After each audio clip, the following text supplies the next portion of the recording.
आगामी सिंहस्थ कुंभमेळ्याच्या पार्श्वभूमीवर नाशिकमध्ये त्र्यंबकेश्वर शहरामध्ये दर्शनपथ साकारण्यात येणार आहे। तब्बल 249 कोटी खर्चून दर्शनपथ उभारण्याचं नियोजन आहे।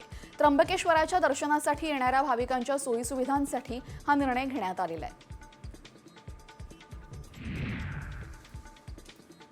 नाशिक जिल्ह्यामध्ये सध्या अनेक शेतकऱ्यांनी डोंगराळ्यांची लागवड केलेली आहे, मात्र मधमाशांच्या अभावी परागीकरण फारसं होत नसल्याचं दिसून आलेलं आहे। त्यातच तीव्र उन्हाचा फटका बसत असल्याने कांदा बियाण्यांच्या उत्पादनावर याचा परिणाम होतोय।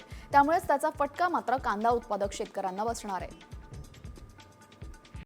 कॉमस्कोर नुसार आता isakal.com आहे देशातील नंबर 1 ची मराठी न्यूज वेबसाईट। प्रत्येक अपडेटसाठी isakal.com ला नक्की भेट द्या।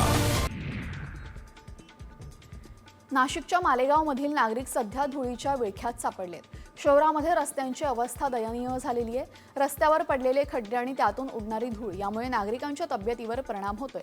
महापालिकेने तातडीने रस्त्यांची कामं पूर्ण करावी अशी मागणी होतीये।